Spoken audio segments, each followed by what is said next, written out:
So yung mga tol, nandito tayo ngayon sa Gulod kung saan may charity event kami. So pasok muna tayo. So ito si Madam, yung asawa ng ating charity. So yun, nandito na yung mga kasama natin na mga rider. So, dito lang to sa Gulod. So shoutout kila sir. Ayan, so medyo kaunti pa. So nag-aantay pa kami. So yun, ito yung clubhouse. Thank you nga pala kay Kapitan kasi pinayagan kami mag-event dito sa court nila sa Gulod. So ito yung si Pops, ito yung naka-wheelchair. So yun, yan. Nag-usap-usap na nga kami dito kung ano yung magiging ano yung charity namin. So picture muna daw sila, Pops. So yun. So yan. May video okay pa kami mga Pops. So yun. Yan, sabi naman, oh ako nang picturean mo. So yun, palitan nga sila. So ito yung Manila Red Wolf Club. Yun yung mga upuan, wala pa nakaupo. So yun, ayun si Pops, yung naka-wheelchair. Siya yung charity natin yun. Si Madam Joanne. So yun, shout out sa inyong lahat mga Pops, mga sir. So yun, nag-iikot ako dito kasi yan, picture muna sila kay Pops. Yan yung presidente ng Manila Red Wolf Club, Laguna Chapter. So yan, inaantay pa namin yung ibang dadating kung may dadating pa. So naaberya kami dito kasi may inaantay pa kaming certificate nga, kaso wala pa. So yun, tamang ikot lang tayo ng camera dito kasi baka may ispatan tayo. Mali mo may chicks, no? May chicks, aba. So yun, yan. So mamaya nito siguro ko mag-start na rin kami kasi may mga pupuntahan pa yung mga kapwa natin rider. Andun si Madam, nagyaya na nga sa akin mag-picture. So sabi ko naman mamaya na kasi nagbibideo pa ako. So yun, maganda rin yung kinalabasan ng aming charity kasi kahit paano nakasuccess to. May mga nagsidatingan. So yun, may mga iba-ibang chapter, Manila, Batangas. So shoutout kila Madam, sir, shoutout sa inyo. So ito yun,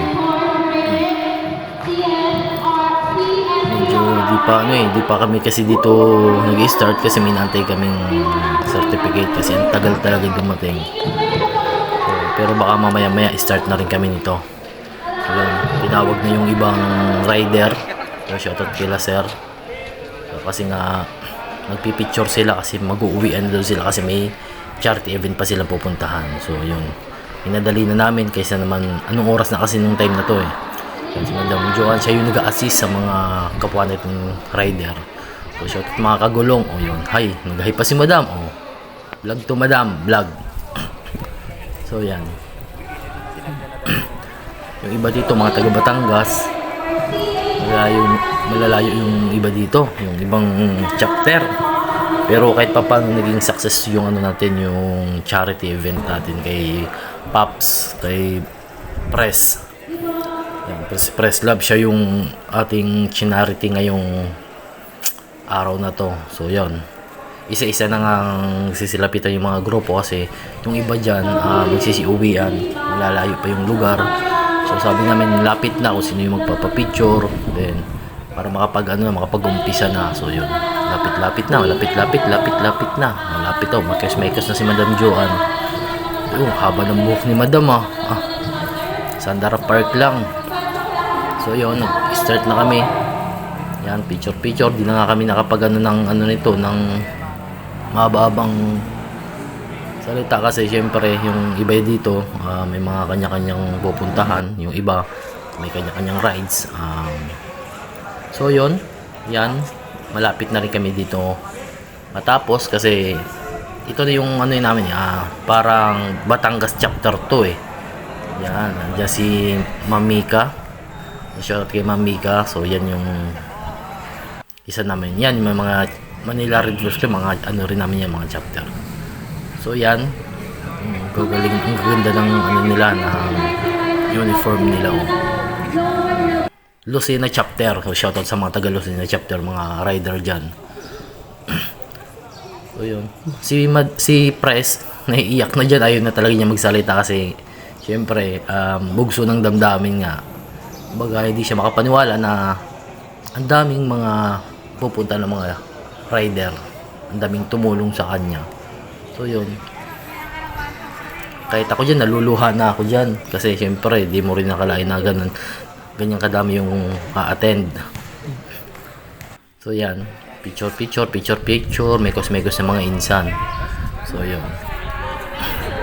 Ayaw talaga ni Pops magsalita kasi kahit nga si Madam naiiyak na rin kasi syempre, di nila akalain na may mga ganitong rider din na kumbaga dati siya yung tumutulong, kami yung tumutulong sa kapwa rider. Ngayon naranasan din namin na kami naman ang tinutulungan ng mga kapwa namin ka-rider.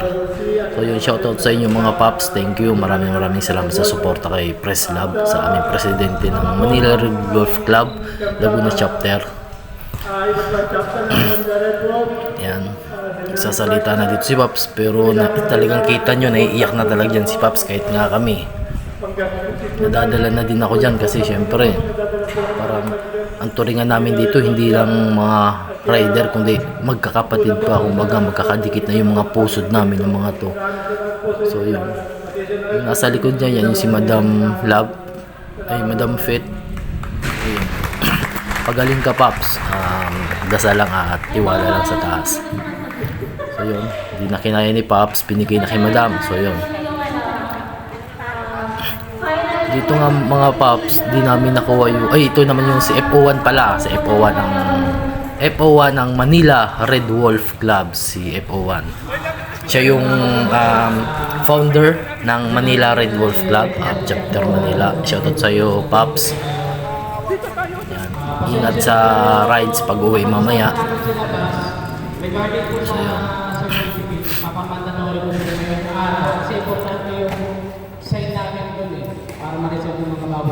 Ngayon, wag po muna mag-link dun sa group niya para Sasalita na dito si Pops, pakinggan muna natin.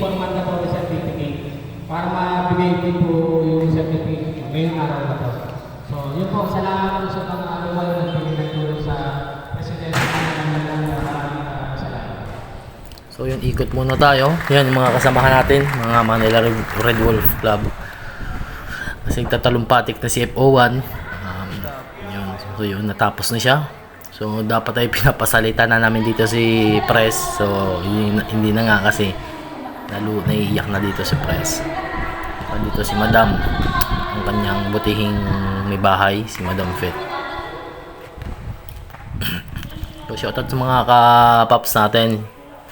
Sana tuloy-tuloy lang yung pagtulong natin sa kapwa natin. So yun, ito na, patapos na nga. Pinakita ko na sarili ko. So yan nakamaong patay na jacket yan pagkainit-init. So shoutout sa inyo mga Pops. So yan, nagdadasal na para nagpapasalamat na dito si Madam kasi ito na yung pauwi na kami.